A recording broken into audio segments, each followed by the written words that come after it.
Hello and welcome to my channel. Discern the time.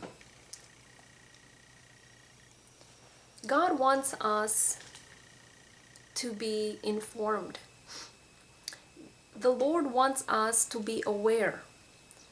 He wants us to know things. He wants us to have information, in other words, so to have knowledge, information. But He wants us also to have wisdom that we can apply to the knowledge that we have, okay? And He wants us to be able to tell the difference between right and wrong, and to be able to tell the difference between right and wrong in our case. Have you heard that saying? One man's food is another man's poison. It goes the same for food, it goes the same for a lot of things, maybe not everything. Sometimes when something is good for somebody, it may not be good for you. That is especially true when it comes to life purpose. If you're always comparing, well, look, that person is in that field and they're so successful and their life is so attractive. Maybe I should get into that field. You know, you have that thought.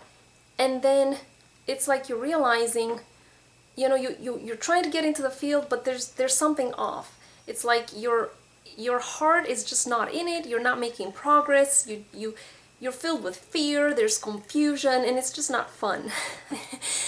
You know, and then that's how you know that that is not your purpose. You know, so sometimes we can compare. Sometimes we can look at somebody's life, and it may seem really attractive, and they may genuinely be enjoying it because they are on their path, that they're walking in what they're supposed to walk in. But that may not be your path at all.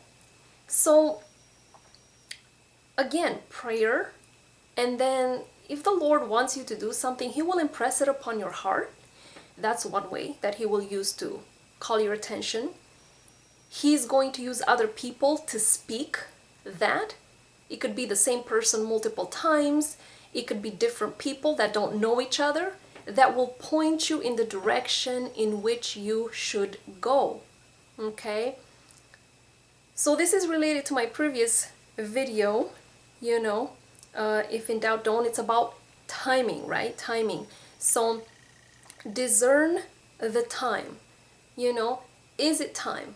You know, is it time?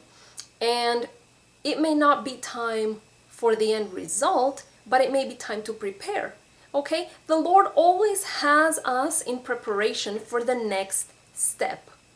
Okay? And ultimately, all of these series of steps that make up a season, and one season leads into the next season, which leads into the next season, which leads into the next season of our life. Okay?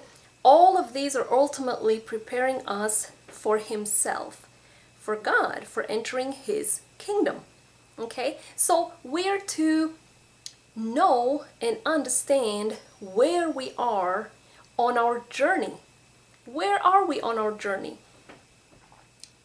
Is He having me in contemplation time, in the contemplation time period? You know, am I in the preparation stage?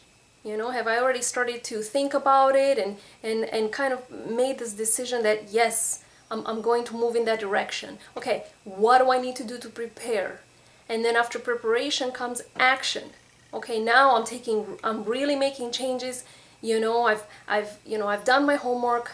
I've been preparing, and I'm really making major changes. Or maybe that's also part of preparation, major changes to implement, right? And then once you're consistent, you know, you begin to implement, that's action. You know, and then you're consistent with the implementation, eventually the result will come. And this is not without strife and struggle and personal growth and making mistakes, but also being willing to learn and be corrected and correct course as you go, so that we don't need to make all the mistakes in the world, right? So that we can learn. We can learn from other people. That's the wiser way. It saves us time, energy, effort, possibly being in a dangerous situation. We can learn from other people's mistakes. Sometimes when we learn from our own mistakes, it can be the most powerful lesson, because we've been burned, and I'm not gonna do that again. I understand at the core of my being what it means to make that mistake. But by the same token, it can be a very expensive mistake. It can be a very expensive mistake. So discerning the time, where we are in prophecy, where we are in our own life, what God wants from us, what is He expecting of us. To whom much is given, much will be required. From him to whom much is given, much will be required.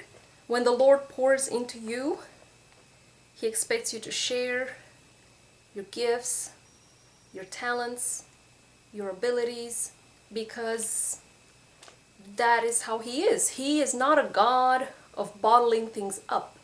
When you look, God is not shy. When you look around, the Lord is very bold with His creation, right? You can see evidence of God everywhere. Just go in nature. Look at people. Although people may not always be the best example to mirror God's character. Look at animals. We look at flowers, at insects, birds, sea animals, the fish of the sea, right? So, yes, discerning the time, where we are, what are we meant to do, and what steps we can take to make this happen and to be on the right path. And of course, then there's also distractions. How can we steer clear of things that would distract us, that will try and take us off course, because there's always the forces of darkness against us, trying to take us off course, to discourage us, to slow us down, to make us stumble, and so on and so forth. Hope that helped, and enjoy the rest of your day.